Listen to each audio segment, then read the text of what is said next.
international, fashion culture, interview. Bonjour Monsieur Akin, vous êtes le fondateur de l'application Piggytag. Pouvez-vous nous expliquer en quoi elle consiste?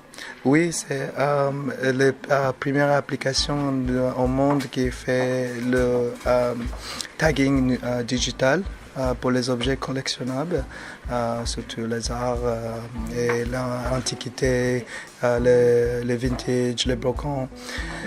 Et on a vu qu'il y avait un manque dans le marché d'une sorte de technologie aussi, la transparence.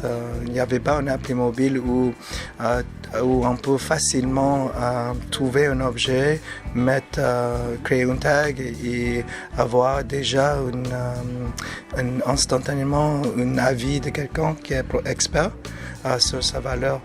Et c'est pour ça, je pense qu'il y a beaucoup de jeunes aujourd'hui qui ne s'intéressent pas à l'Antiquité parce que c'est trop de travail de devenir un expert pour collectionner. Mais avec cette appli, ça rend plus ludique et plus on demand, qui est la tendance aujourd'hui. Et là, je trouve que c'est hyper important pour vraiment des collectionneurs sérieux. Mais aussi, ça donne une entrée pour les jeunes qui est vraiment que sentent un peu intimidés par le fait qu'il peut comment il peut entrer dans ce milieu qui est déjà établi. Et donc c'est surtout avec les nouvelles technologies. Vous voyez donc comme un complément à l'achat de l'art sur Internet? Aussi, c'est notre plus grand client, c'est l'achat sur Internet parce que c'est sur l'Internet qu'il y a plus de doutes.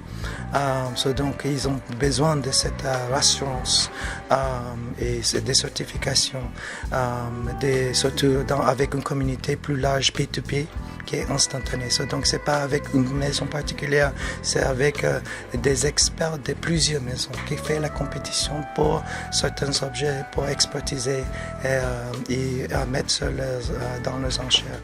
Et c'est aussi de créer une vitesse de découverte des objets qui sont rares, chers, introuvables.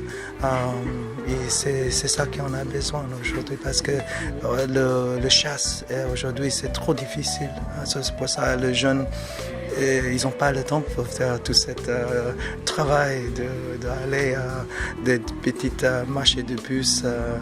Donc c'est pour ça c'est bien si on est retraité, mais aujourd'hui avec nos économies, ça rend très difficile de faire ça.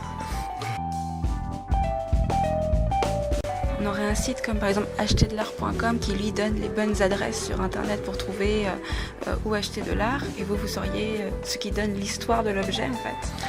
Et oui, c'est pas nous qui donnons l'histoire, c'est en fait notre réseau des experts qui va donner le réseau, qui va donner l'expertise sur commande, avec les négociations. Maintenant, c'est assez fait par une maison.